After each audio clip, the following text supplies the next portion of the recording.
Harry Potter and the Chamber of Secrets, Chapter 12, The Polyjuice Potion. They stepped off the stone staircase at the top, and Professor McGonagall rapped on the door. It opened silently, and they entered. Professor McGonagall told Harry to wait, and left him there, alone. Harry looked around. One thing was certain. Of all the teachers' offices Harry had visited so far this year, Dumbledore's was by far the most interesting. If he hadn't been scared out of his wits that he was about to be thrown out of school, he would have been very pleased to have a chance to look around it. It was a large and beautiful circular room, full of funny little noises. A number of curious silver instruments stood on spindle-legged tables, whirring and emitting little puffs of smoke. The walls were covered with portraits of old headmasters and headmistresses, all of whom were snoozing gently in their frames. There was also an enormous claw-footed desk, and, sitting on a shelf behind it, a shabby, tattered wizard's hat. The sorting hat. Harry hesitated. He cast a wary eye around the sleeping witches and wizards on the walls. Surely it couldn't hurt if he took the hat down and tried it on again, just to see, just to make sure it had put him in the right house.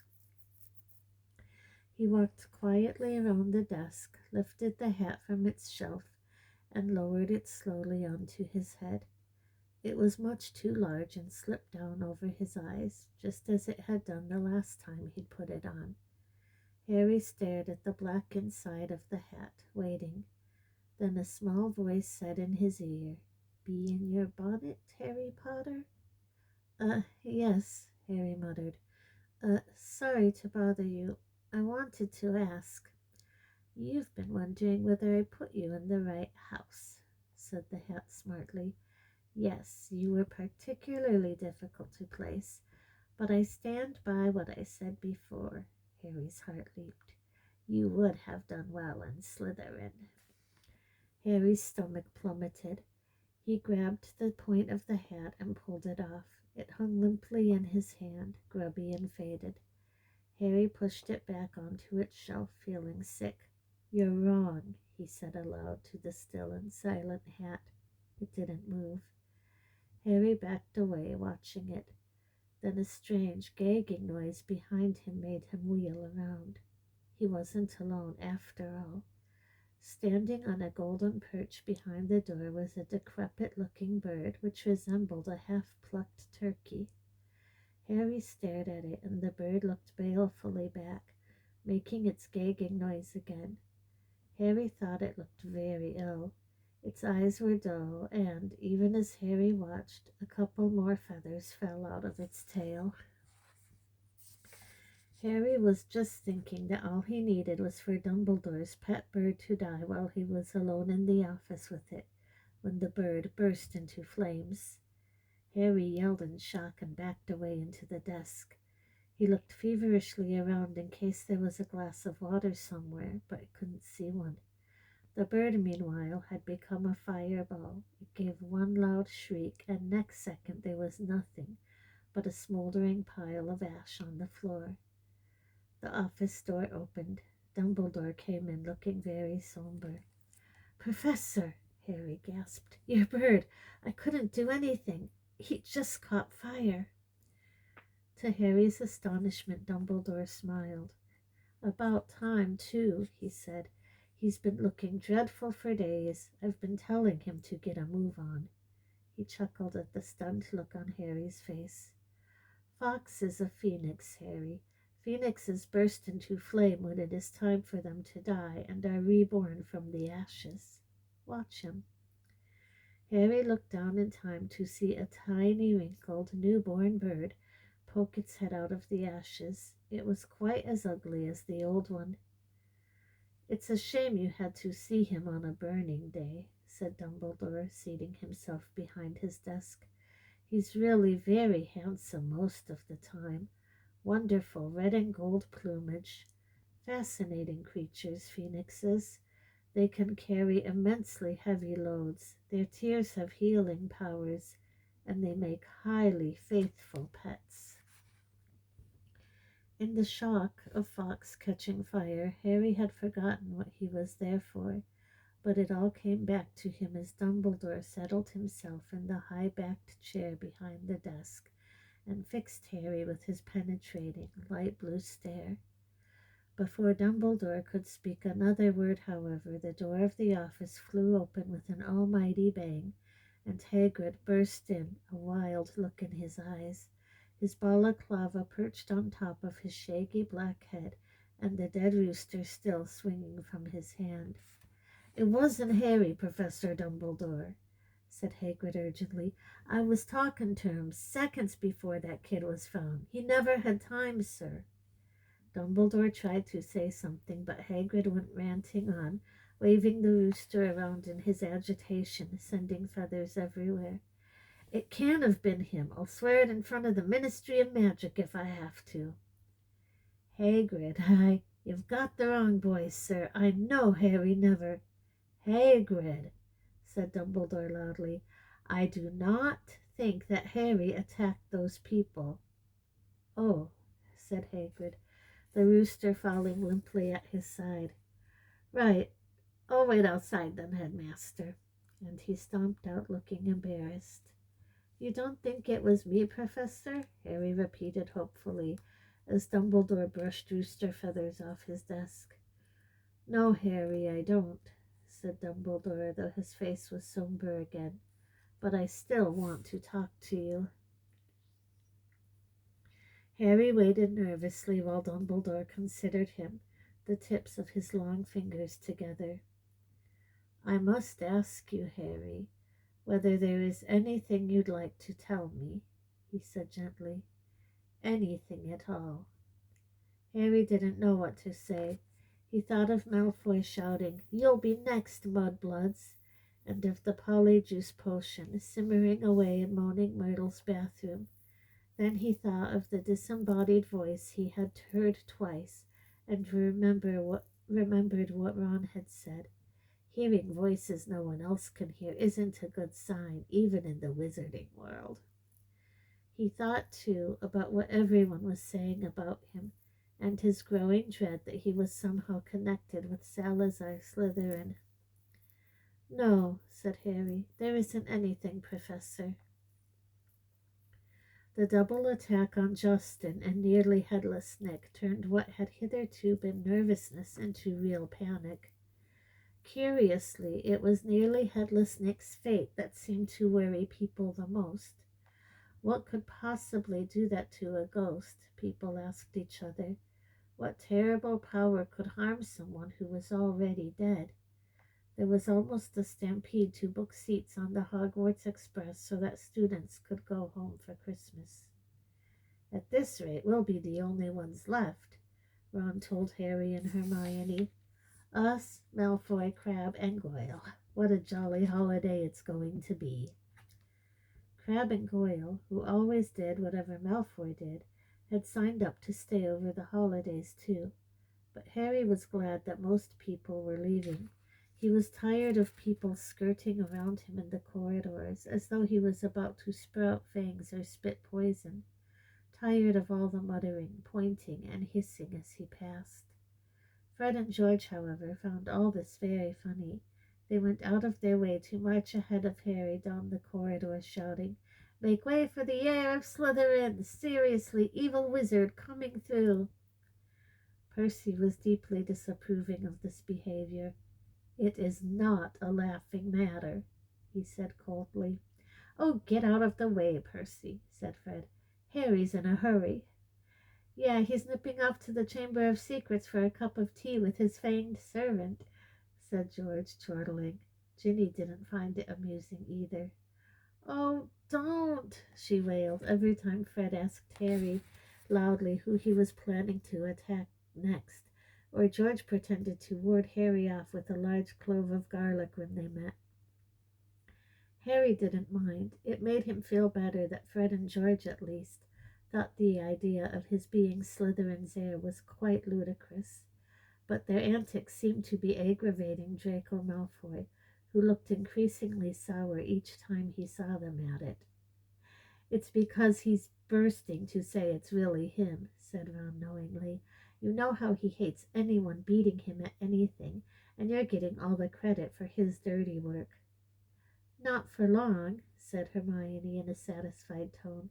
"The Polyjuice potion's nearly ready. We'll be getting the truth out of him any day now." At last the term ended, and a silence deep as the snow on the grounds descended on the castle. Harry found it peaceful rather than gloomy, and enjoyed the fact that he, Hermione, and the Weasleys had the run of Gryffindor Tower, which meant they could play Exploding Snap loudly without bothering anyone, and practice dueling in private. Fred, George, and Ginny had chosen to stay at school rather than visit Bill in Egypt with Mr. and Mrs. Weasley. Percy, who disapproved of what he termed their childish behavior, didn't spend much time in the Gryffindor common room. He had already told them pompously that he was only staying over Christmas because it was his duty as a prefect to support the teachers during this troubled time. Christmas morning dawned cold and white. Harry and Ron, the only ones left in their dormitory, were woken very early by Hermione, who burst in, fully dressed and carrying presents for them both. "Wake up," she said loudly, pulling back the curtains at the window. "Hermione, you're not supposed to be in here," said Ron, shielding his eyes against the light. "Merry Christmas to you, too," said Hermione, throwing him his present. "I've been up for nearly an hour, adding more lace wings to the potion. It's ready." Harry sat up, suddenly wide awake. "Are you sure?"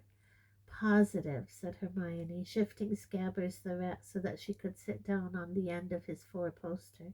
"If we're going to do it, I say it should be tonight." At that moment, Hedwig swooped into the room, carrying a very small package in her beak. "Hello," said Harry happily as she landed on his bed. "Are you speaking to me again?" She nibbled his ear in an affectionate sort of way, which was a far better present than the one which she had brought him, which turned out to be from the Dursleys. They had sent Harry a toothpick and a note telling him to find out whether he'd be able to stay at Hogwarts for the summer holidays too. The rest of Harry's Christmas presents were far more satisfactory. Hagrid had sent him a large tin of treacle fudge, which Harry decided to soften by the fire before eating. Ron had given him a book called Flying with the Cannons, a book of interesting facts about his favorite Quidditch team, and Hermione had bought him a luxury eagle feather quill. Harry opened the last present to find a new hand-knitted jumper for Mrs. Weasley and a large plum cake.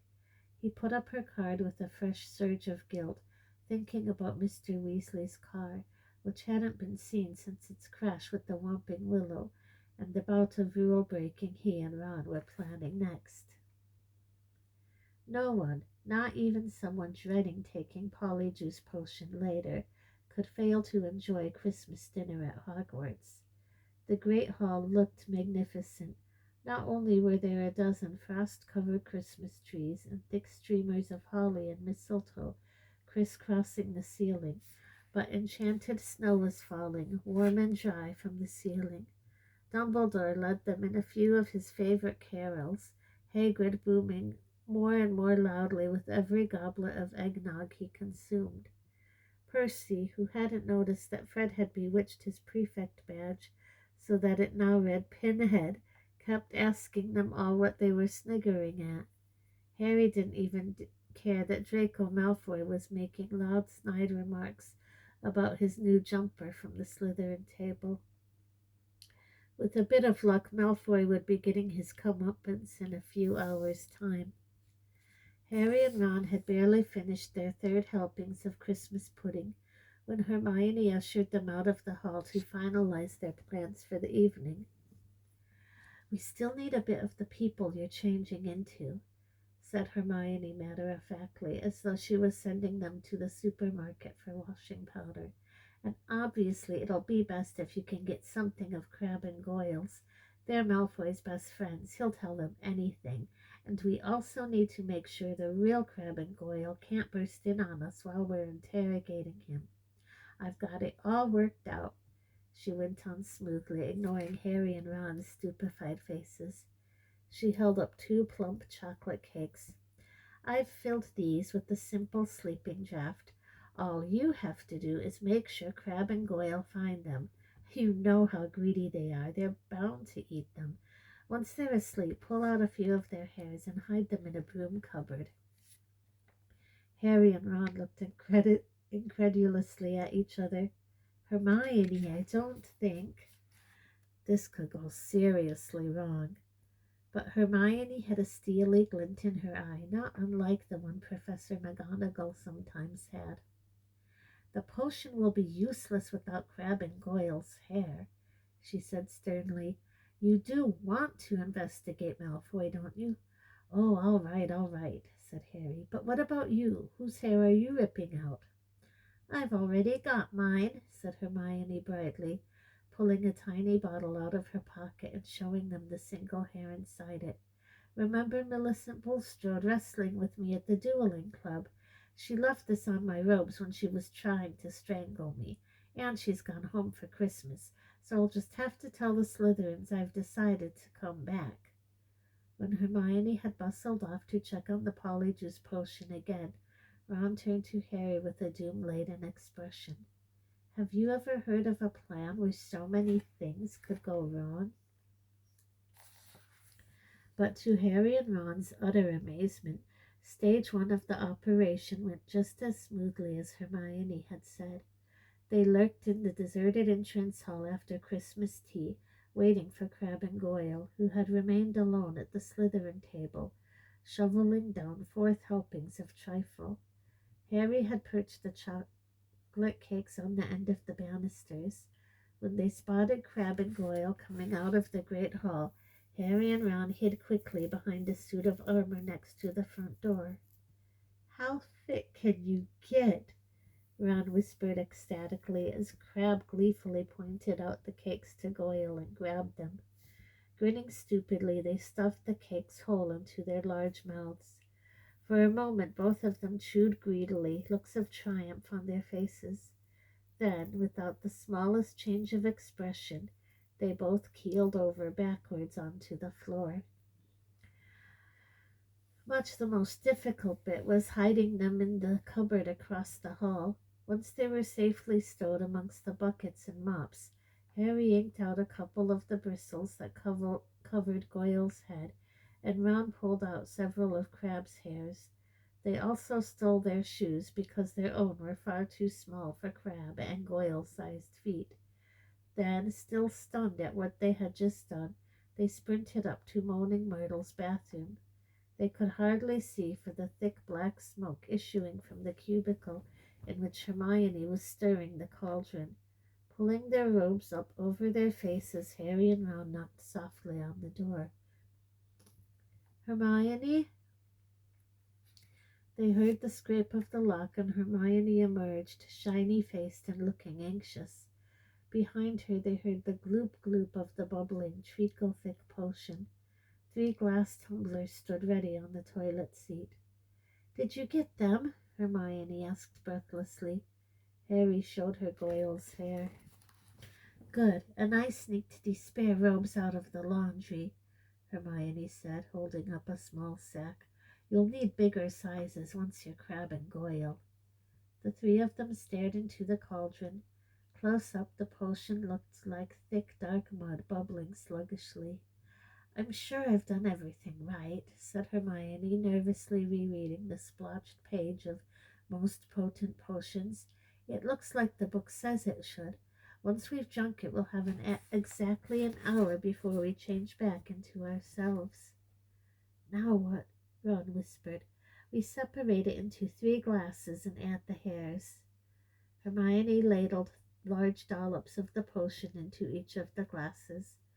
Then, her hand trembling, she shook Millicent Bulstrode's hair out of its bottle into the first glass. The potion hissed loudly like a boiling kettle and frothed madly. A second later it had turned a sick sort of yellow. Ugh, essence of Millicent Bulstrode, said Ron, eyeing it with loathing. Bet it tastes disgusting. Add yours, then, said Hermione. Harry dropped Goyle's hair into the middle glass, and Ron put Crab's into the last one. Both glasses hissed and frothed. Goyle's turned the khaki color of a bogey, Crab's a dark, murky brown. "Hang on," said Harry as Ron and Hermione reached for their glasses. "We'd better not all drink them in here. Once we turn into Crab and Goyle, we won't fit, and Millicent Bulstrode's no pixie." "Good thinking," said Ron, unlocking the door. "We'll take separate cubicles." Careful not to spill a drop of his Polyjuice potion, Harry slipped into the middle cubicle. "Ready?" he called. "Ready," came Ron and Hermione's voices. 1, 2, 3.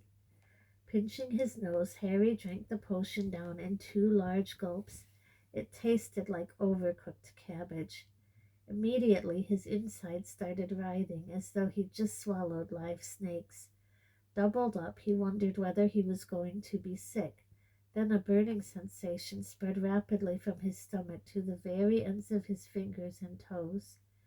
Next, bringing him gasping to all fours, came a horrible melting feeling as the skin all over his body bubbled like hot wax, and before his eyes his hands began to grow. The fingers thickened, the nails broadened, and the knuckles were bulging like bolts. His shoulders stretched painfully, and a prickling on his forehead told him that hair was creeping down towards his eyebrows. His robes ripped as his chest expanded like a barrel bursting its hoops. His feet were agony in shoes 4 sizes too small. As suddenly as it had started, everything stopped. Harry lay face down on the cold stone floor, listening to Myrtle gurgling morosely in the end toilet. With difficulty he kicked off his shoes and stood up. So this was what it felt like, being Goyle. His large hands trembling, he pulled off his old robes, which were hanging a foot above his ankles, pulled on the spare ones, and laced up Goyle's boat-like shoes. He reached up to brush his hair out of his eyes and met only the short growth of wiry bristles low on his forehead. Then he realized that his glasses were clouding his eyes, because Goyle obviously didn't need them. He took them off and called, "Are you two okay?" Goyle's low rasp of a voice issued from his mouth. "Yeah," came the deep grunt of Crab from his right. Harry unlocked his door and stepped in front of the cracked mirror. Goyle stared back at him out of dull, deep-set eyes. Harry scratched his ear. So did Goyle. Ron's door opened. They stared at each other. Except that he looked pale and shocked, Ron was indistinguishable from Crab, from the pudding basin haircut to the long gorilla arms. "This is unbelievable," said Ron, approaching the mirror and prodding Crab's flat nose. "Unbelievable." "We'd better get going," said Harry, loosening the watch that was cutting into Goyle's thick wrist. "We've still got to find out where the Slytherin common room is. I only hope we can find someone to follow." Ron, who had been gazing at Harry, said, "You don't know how bizarre it is to see Goyle thinking." He banged on Hermione's door. "Come on, we need to go." A high-pitched voice answered him. I don't think I'm going to come after all. You go on without me." "Hermione, we know Millicent Bulstrode's ugly. No one's going to know it's you." "No, really, I don't think I'll come. You two hurry up. You're wasting time." Harry looked at Ron, bewildered. "That looks more like Goyle," said Ron. "That's how he looks every time a teacher asks him a question." "Hermione, are you okay?" said Harry through the door. I'm fine. Go on." Harry looked at his watch. 5 of their precious 60 minutes had already passed. "We'll meet you back here, all right?" he said. Harry and Ron opened the door of the bathroom carefully, checked that the coast was clear, and set off. "Don't swing your arms like that," Harry muttered to Ron. "Eh?" "Crab holds them sort of stiff." "How's this?" "Yeah, that's better." They went down the marble staircase. All they needed now was a Slytherin whom they could follow to the Slytherin common room, but there was nobody around. "Any ideas?" muttered Harry. "The Slytherins always come up to breakfast from over there," said Ron, nodding at the entrance to the dungeons. The words had barely left his mouth when a girl with long curly hair emerged from the entrance. "Excuse me," said Ron, hurrying up to her. "We've forgotten the way to our common room." "I beg your pardon," said the girl stiffly. "Our common room? I'm a Ravenclaw." She walked away, looking suspiciously back at them.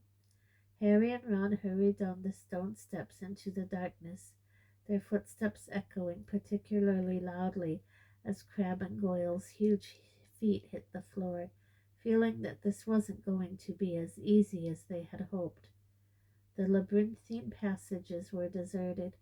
They walked deeper and deeper under the school, constantly checking their watches to see how much time they had left. After a quarter of an hour, just when they were getting desperate, they heard a sudden movement ahead.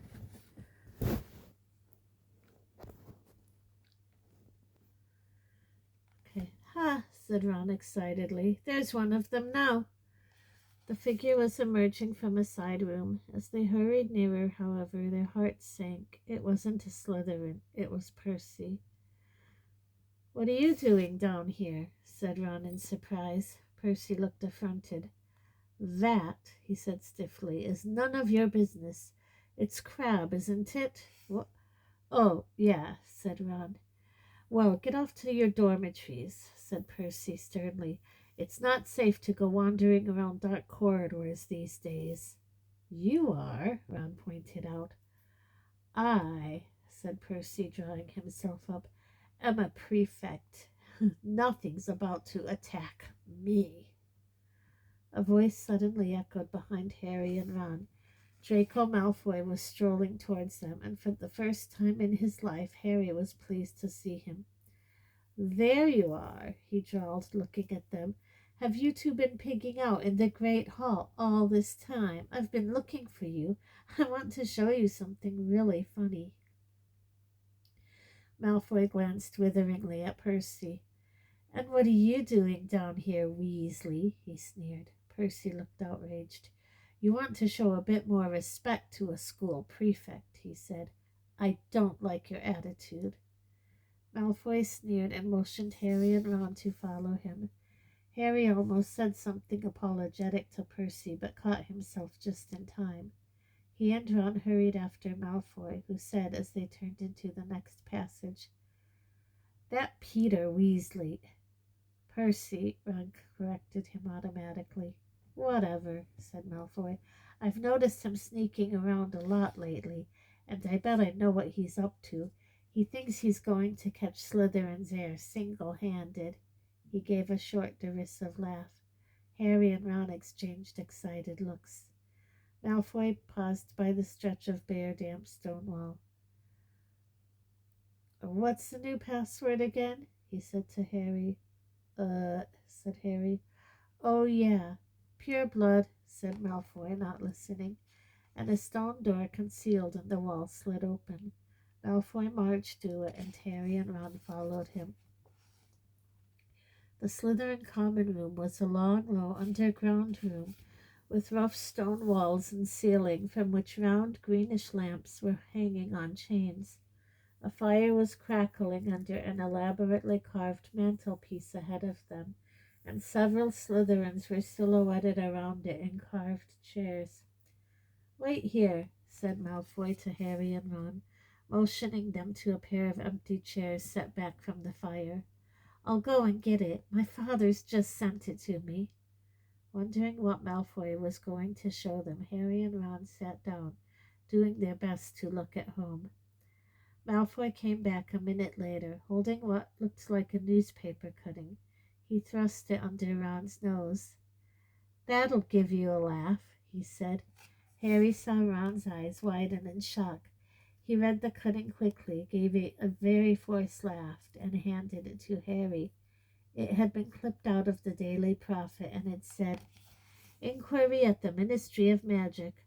Arthur Weasley, head of the Misuse of Muggle Artifacts Office, was today fined 50 galleons for bewitching a Muggle car. Mr. Lucius Malfoy, a governor of Hogwarts School of Witchcraft and Wizardry, where the enchanted car crashed earlier this year, called today for Mr. Weasley's resignation. Weasley has brought the ministry into disrepute, Mr. Malfoy told our reporter. He is clearly unfit to draw up our laws, and his ridiculous Muggle Protection Act should be scrapped immediately. Mr. Weasley was unavailable for comment, although his wife told reporters to clear off or she'd set the family ghoul on them. Well, said Malfoy impatiently as Harry handed the cutting back to him. Don't you think it's funny? Ha ha, said Harry bleakly. Arthur Weasley loves Muggles so much he should snap his wand in half and go and join them, said Malfoy scornfully. You'd never know the Weasleys were purebloods the way they behave. Ron's, or rather Crabbe's, face was contorted with fury. What's up with you, Crabbe? Snapped Malfoy. Stomach ache, Ron grunted. Well, go up to the hospital wing and give all those mudbloods a kick from me, said Malfoy, snickering. You know, I'm surprised the Daily Prophet hasn't reported all these attacks yet, he went on thoughtfully. I suppose Dumbledore's trying to hush it all up. He'll be sacked if it doesn't stop soon. Father's always said Dumbledore's the worst thing that ever happened to this place. He loves Muggle-borns. A decent headmaster would never have let slime like that Creevy in. Malfoy started taking pictures with an imaginary camera and did a cruel but accurate impression of Colin. Potter, can I have your picture, Potter? Can I have your autograph? Can I lick your shoes, please, Potter? He dropped his hands and looked at Harry and Ron. What's the matter with you two? Far too late, Harry and Ron forced themselves to laugh, but Malfoy seemed satisfied. Perhaps Crabbe and Goyle were always slow on the uptake. Saint Potter, the mudblood's friend, said Malfoy slowly.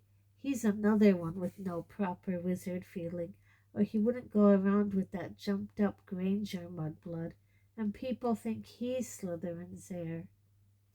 Harry and Ron waited with bated breath. Malfoy was surely seconds away from telling them it was him. But then, I wish I knew who it was, said Malfoy petulantly. I could help them. Ron's jaw dropped so that Crabbe's face looked even more gormless than usual. Fortunately, Malfoy didn't notice, and Harry, thinking fast, said, You must have some idea who's behind it all. You know I haven't, Goyle. How many times do I have to tell you? Snapped Malfoy. And Father won't tell me anything about the last time the chamber was opened either. Of course it was 50 years ago, so it was before his time. But he knows all about it, and he says that it was all kept quiet, and it'll look suspicious if I know too much about it. But I know one thing. Last time the Chamber of Secrets was opened, a mudblood died. So I bet it's only a matter of time before one of them's killed this time. I hope it's Granger, he said with relish. Ron was clenching Crabbe's giant fists, feeling that it would be a bit of a giveaway if Ron punched Malfoy. Harry shot him a warning look and said, Do you know if the person who opened the chamber last time was caught? Oh, yeah, whoever it was expelled, said Malfoy. They're probably still in Azkaban. Azkaban, said Harry, puzzled. Azkaban, the wizard prison, Goyle, said Malfoy, looking at him in disbelief. Honestly, if you were any slower, you'd be going backwards. He shifted restlessly in his chair and said, Father says to keep my head down and let the heir of Slytherin get on with it. He said the school needs ridding of all the mudblood filth, but not to get mixed up in it.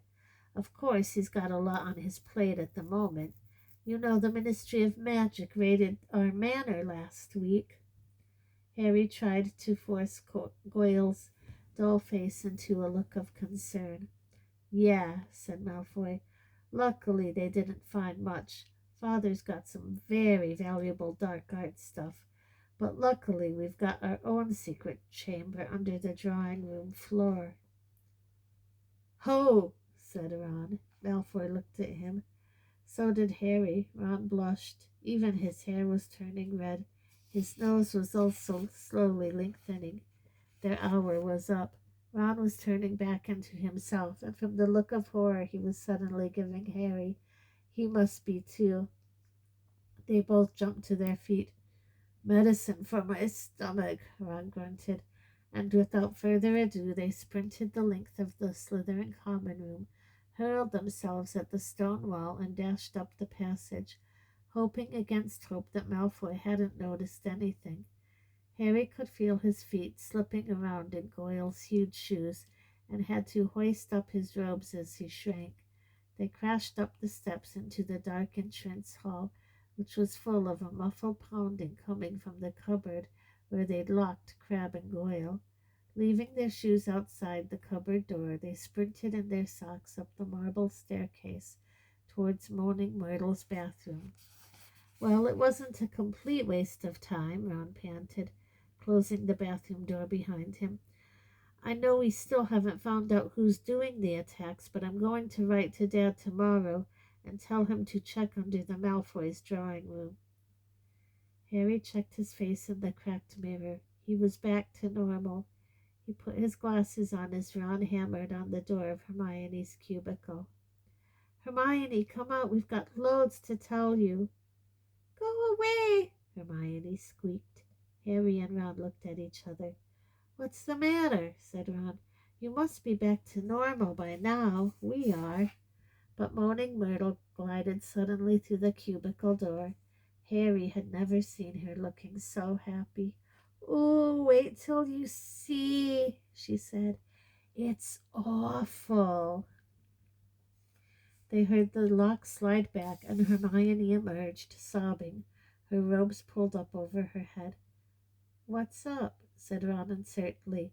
Have you still got Millicent's nose or something? Hermione let her robes fall, and Ron backed into the sink. Her face was covered in black fur. Her eyes had gone yellow, and there were long pointed ears poking through her hair. It was a cat hair, she howled. Millicent Bulstrode must have a cat, and the potion isn't supposed to be used for animal transformations. Uh-oh, said Ron. You'll be teased something dreadful, said Myrtle happily. It's okay, Hermione, said Harry quickly. We'll take you up to the hospital wing. Madame Pomfrey never asks too many questions. It took a long time to persuade Hermione to leave the bathroom. Moaning Myrtle sped them on their way with a hearty guffaw. Wait till everyone finds out you've got a tail.